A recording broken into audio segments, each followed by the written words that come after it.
What we're talking about this week really is that you and I, we're all full-time ministers of the gospel. Because the reality is we preach more with our lives than with our words. Words are cheap. Lifestyle is a lot more expensive. And so we are salt and light, which means we are preaching Jesus wherever we go and focusing pretty much this week on the workplace. Genesis 2 verse 15, then the Lord God took the man and put him in the Garden of Eden to tend and keep it, to work. I want to acknowledge some thoughts by, he's passed away now, but Tim Keller. So in the original paradise in Eden, think about this, God put work. Some of you going, oh, what? I'm just waiting for the day when I don't have to work. Well, when paradise is restored, there is work. There is work in heaven. People who have visions of heaven are amazed at how similar it is to work, similar to it is to earth, but without the consequences of sin and the fall. So it's important for us to see the goodness and the importance and the value and dignity of all work.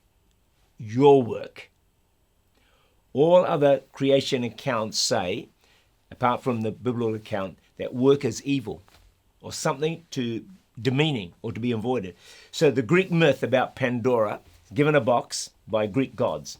Everything in the world was good and told, don't open the box. A bit like Garden of Eden, isn't it? But it was opened and all the evils of the world came out, including work. So that's one myth out there.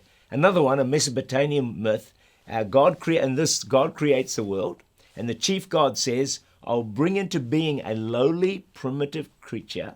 I will call him man, and he will do all the work, so the gods may have rest.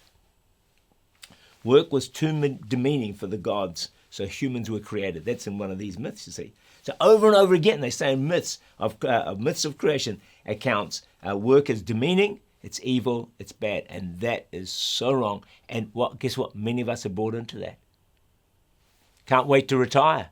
Get rid of this evil of work. In sharp contrast, in Genesis, we see God working with his hands in the dirt and enjoying work.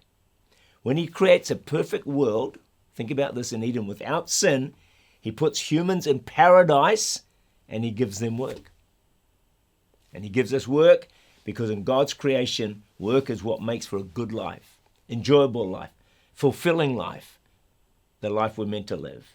So understanding work from a biblical perspective is absolutely key to a happy life. The God of the Bible is a manual laborer. He has his hands in the dirt. Now watch this. When God comes into the world in the form of a man, he doesn't come as a Greek god would. He doesn't come as a philosopher would. He doesn't come as a Roman god would. Like a general. Guess what? He comes as a carpenter. He comes as a worker. He gets his hands dirty. Talk about validating work.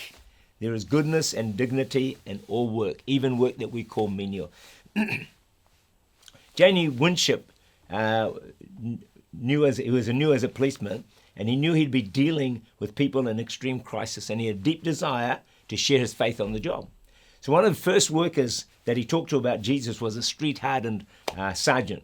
And Winship said, I was barely able to tell him I was a Christian, and he interrupted me and asked me, what kind of police officer are you going to be? I said, I don't know. And the sergeant said, well, neither do I. But when and if you prove yourself to be a good cop, then come and talk to me about God. 2 years later, Winship is named the Officer of the Year. At the ceremony, he said he wore his uniform every day in the service to Christ.